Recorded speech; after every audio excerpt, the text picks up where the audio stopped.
Hola, ¿cómo están amigos? Que el Eterno me los bendiga. Un shalom para cada uno de ustedes. Continuamos con la segunda lectura de esta parasha Terumá. Estamos en el libro de Éxodo y esta segunda lectura va desde el capítulo 25, verso 17 al verso 30. Vamos a leer la escritura y como siempre, pues posteriormente vamos a leer los comentarios del Humash. Dice así: harás una cubierta de oro puro de 2 codos y medio de longitud y 1 codo y medio de ancho. Harás 2 querubines de oro, labrados a martillo, los harás a ambos extremos de la cubierta. Harás un querubín a un extremo de un lado y un querubín a un extremo del otro lado. De la cubierta harás los querubines en sus 2 extremos. Estarán los querubines con las alas extendidas hacia arriba, protegiendo con sus alas la cubierta, con sus rostros enfrentados el uno al otro. Hacia la cubierta estarán los rostros de los querubines. Colocarás la cubierta sobre el arca por arriba, y en el arca colocarás las tablas del testimonio que te entregaré. Me encontraré contigo allí y te hablaré desde encima de la cubierta, desde en medio de los 2 querubines que están en el arca de las tablas del testimonio, todo lo que te ordene para los hijos de Israel. Harás una mesa, cambia de tema, ¿no?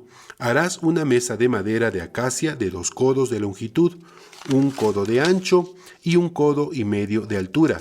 La revestirás de oro puro y le harás una corona de oro alrededor. Le harás una moldura de 1 palmo alrededor y harás una corona de oro sobre su moldura alrededor. Le harás 4 anillos de oro y colocarás los anillos sobre las 4 esquinas de sus 4 patas. Frente a la moldura estarán los anillos como alojamiento para las varas, para cargar la mesa. Harás las varas de madera de acacia y las revestirás de oro, y por medio de ellas será cargada la mesa. Harás sus platos, sus cucharas, sus soportes y sus columnas, con los que será cubierta de oro puro los harás. Colocarás sobre la mesa el pan de proposición ante mí siempre. Bien, hasta ahí esta segunda lectura. Vamos a ver lo que dicen los comentarios del Humash. Dice así: comentarios desde el verso 17 al 22, dice la cubierta. Esforno escribe en detalle acerca del simbolismo de la cubierta del arca y los querubines martillados a partir del mismo bloque de oro. A continuación presentamos los puntos más importantes de su exposición. La cubierta estaba labrada de oro sólido para representar el alma humana, que es la imagen de Dios. Si bien la cubierta fue hecha para cubrir el arca, constituía un objeto independiente, así como el alma celestial se mantiene apartada del cuerpo, a la cual está unida. La cubierta tenía querubines sobre ella y las imágenes de estos eran un tema recurrente en el tabernáculo, ya que también estaban tejidos en el velo que había frente al Sancta Sanctorum y en las cortinas que estaban unidas entre sí para formar el techo del tabernáculo. Los querubines evocaban a los ángeles que Yeshayahu y Yehezquiel vieron en su visión de la corte celestial. Todas estas cortinas estaban conectadas para enseñarnos que los líderes de Israel deben estar unidos junto al resto de la nación en el servicio de Dios. Los querubines tenían los rostros de un niño y una niña, y tenían alas como aves. Las alas estaban extendidas hacia arriba para enseñarnos que la humanidad debe aspirar a elevarse para poder entender la sabiduría de Dios y sobresalir en su servicio. Por otra parte, los querubines tenían el rostro hacia abajo, en dirección al arca, y también estaban enfrentados el uno al otro para simbolizar que la única fuente de sabiduría verdadera es la Torá y que el ser humano debe utilizarla para interactuar con sus congéneres. Comentario al verso 17, donde dice una cubierta. La cubierta estaba hecha de oro sólido y fue dispuesta de modo tal que descansara sobre las 4 paredes del arca. Los sabios afirman que tenía el grosor de un palmo, que equivale a entre 7 y 10 centímetros. Imagínense esa cubierta, esa cantidad de oro, de una placa de 7 a 10 centímetros de oro puro.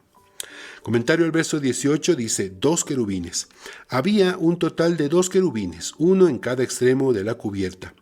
Los querubines tenían grandes alas y el rostro de niños pequeños. Los querubines no fueron esculpidos por separado y luego adheridos a la cubierta, sino que toda esta estructura, incluyendo los querubines, tenía que ser labrada a martillo. Esta palabra es miksha, labrada a martillo a partir de una gran pieza de oro. Comentario al verso 20, donde dice alas extendidas hacia arriba. Cada querubín tenía las alas extendidas hacia arriba en dirección a las alas del querubín que estaba en el extremo opuesto de la cubierta, de modo que las 4 alas extendidas formaban un palio de 10 palmos, es decir, una cobertura, de 10 palmos, por encima de la cubierta. Comentario al verso 21 dice, y en el arca colocarás las tablas del testimonio. Esto parecería ser una repetición del precepto impartido en el versículo 16. Tal como describen Gur Aryeh, explican que estaba prohibido colocar la cubierta sobre el arca a menos que las tablas ya estuvieran dentro de esta. La Torá repite esta regla para expresar esta prohibición. De lo contrario, se habría podido tener el arca vacía dentro del Sancta Sanctorum, y si faltaban estas tablas, en efecto, el pueblo judío pues no tenía las tablas de la ley en la época del Segundo Templo, y por ello se les prohibió tener un arca vacía dentro del mismo. Comentario personal. Cuando estaba estudiando esta parashá, créanme que en todos los años que he estudiado la Torá, pues no tenía la bendición, el privilegio de tener este Humash, y nunca había yo sabido que en el segundo templo que fue destruido en el año 70, no estaba el arca, no estaba. Voy a volver a leer el comentario para que se quede esto presente en cada uno de nosotros. Dice así. Gur Aryeh explican que estaba prohibido colocar la cubierta sobre el arca a menos que las tablas ya estuvieran dentro de esta. La Torá repite esta regla para expresar esta prohibición, de lo contrario, se habría podido tener el arca vacía dentro del Sancta Sanctorum, si faltaban las tablas. En efecto, el pueblo judío no tenía las tablas de la ley en la época del Segundo Templo, y por ello se les prohibió tener un arca vacía dentro del mismo. Comentario al verso 22, donde dice, y te hablaré. Cuando Dios hablaba con Moshe, la voz descendía desde el cielo en dirección a la parte superior de la cubierta, y desde en medio de los querubines emanaba hacia donde estaba parado Moshe, en el aposento externo del tabernáculo. A continuación va a hablar de la mesa. Sobre la mesa, que estaba situada junto a la pared del lado norte del aposento externo del tabernáculo, había permanentemente 12 hogazas de pan de proposición, dispuestas en 2 hileras de 6 hogazas cada una. Estos panes eran horneados los viernes y colocados en la mesa en Shabbat, cuando se retiraban los panes viejos para ser repartidos entre los Kohanim, entre los sacerdotes. Como está descrito en Vaikra, libro de Levítico, capítulo 24, versos 5 al 9. El Talmud enseña que un Cohen, un sacerdote, quedaba totalmente satisfecho si comía, aunque fuera una pizca del pan de proposición que la semana anterior había estado sobre la mesa. Como lo expresan los sabios, el pan se bendecía en sus entrañas. Bien, hasta aquí el comentario de esta segunda lectura de la Parashá Teruma. Que el Eterno me los bendiga. Los esperamos el día de mañana para seguir escuchando y aprendiendo estas maravillosas enseñanzas de la Torá. Bendiciones para cada uno de ustedes. Shalom, shalom.